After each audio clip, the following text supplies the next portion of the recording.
नमस्कार दर्शक बंधु पाणीपाग अपडेट रे आपण को स्वागत।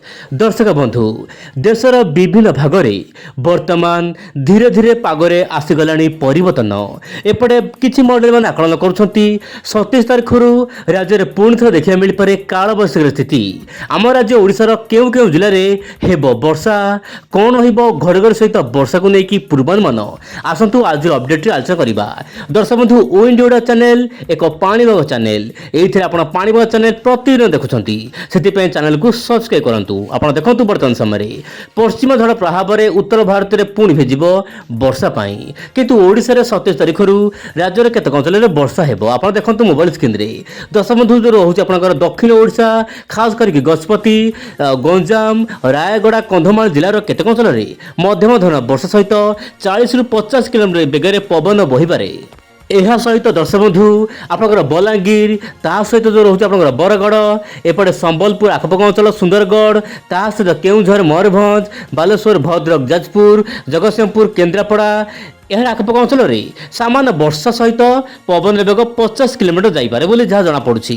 तामान दर्शक बंधु बर्तमान वायुर चलन देखा कौन हो पाणीपाग पूर्वानुमान गोटे प्रकार स्पष्ट होउछि कि बर्तमान समय 25 तारिख रु पागर सामान्य परिवर्तन आसिबो किंतु 26 तारिख रु 26 तारिख संध्यार केतक अंचल में मध्यम धरण वर्षा रही पारे कारण खरादिनिया वर्षा तो संध्या बेले सामान्य भाव होता है किंतु कालबैशाखी जनित वर्षा खास करके दिन 2टा नहीं रात 10टा मध्य होता है साधारण भाव में।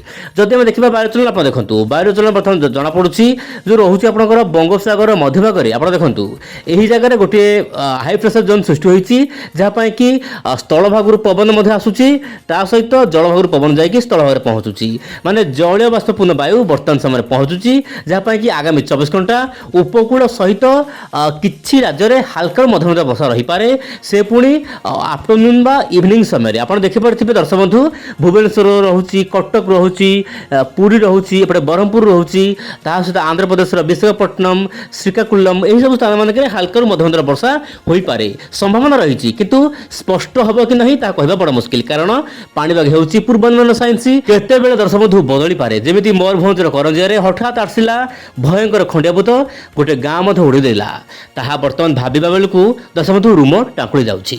बर्तमान समय देखंतु पाणीपागर बड़ मिजाज आगामी 24 घंटा सारा भारतर कौन रहिबो वर्षा को लेकिन आप देखंतु आगामी 24 घंटा मध्य देशर विभिन्न भाग में पाग सामान्य सुखिला रहिबो कहीं जो भाव में स्थिति देखा मिलता वर्षा स्थिति से सुधार आसी किंतु 2 दिन तथापि राज्य में केतक अंचल हल्का फुल्का वर्षा रही पारे कां भां अंचल वर्षा रही पारे खास करके जो रोचे उत्तर पूर्व राज्य गुड़िक वर्षा देखा मिल पारे।